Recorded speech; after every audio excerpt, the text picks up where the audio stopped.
Bonjour, aujourd'hui je vous parle d'une publication particulière dans un journal, mais pas n'importe quel journal. Le journal de référence des États-Unis, le plus prestigieux des quotidiens, le New York Times. Alors que le monde s'apprêtait à accueillir le nouveau millénaire, le 1er janvier 2000, le New York Times décide de publier 3 premières pages. La première est datée du lundi 1er janvier 1900. Il traite l'actualité d'il y a 100 ans. Le deuxième, 1er janvier 2000. Il traite l'actualité quotidienne du pays à ce moment-là. Mais celle qui nous intéresse et la plus surprenante, c'est la troisième, 1er janvier 2100.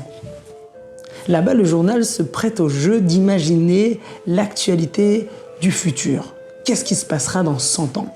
Un congrès virtuel ou un mini-dinosaure qui serait un animal domestique, le droit des robots, le droit de vote notamment, l'accueil de Cuba en tant que nouvel État américain, ou encore un satellite capable de modifier et de contrôler les prévisions météorologiques. Mais tout en bas à gauche, vous savez, le journal du New York Times, il y a plein d'écritures, tout en bas à gauche, quelques lignes surprenantes.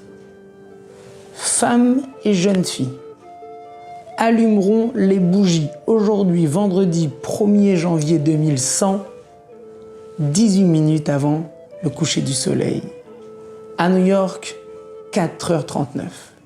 Quand les journalistes demandent au directeur de rédaction, monsieur Joe Lelayev, pourquoi vous avez écrit une vieille coutume de 3000 ans dans un journal qui se veut progressif et dans une publication futuriste.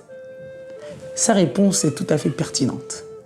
Il répond que, savez-vous, est-ce qu'il va y avoir un dinosaure en tant qu'animal domestique? Je ne le sais pas, je l'imagine. Est-ce que Cuba deviendrait un État américain? C'est probable. Est-ce que les robots auront des droits? Également imaginable, mais personne ne peut le certifier. La seule chose de cette première page que je pourrais vous certifier, qui aura lieu dans 100 ans, c'est bien que les femmes et les jeunes filles allumeront les bougies de Shabbat, car ça tombe un vendredi. Les amis, de cette petite anecdote, nous voyons un message formidable.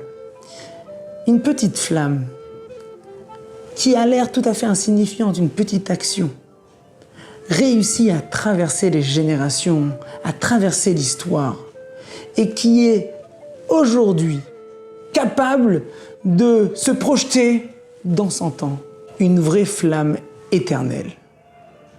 Femmes et jeunes filles, n'oubliez pas d'allumer vos bougies de Shabbat. Shabbat Shalom.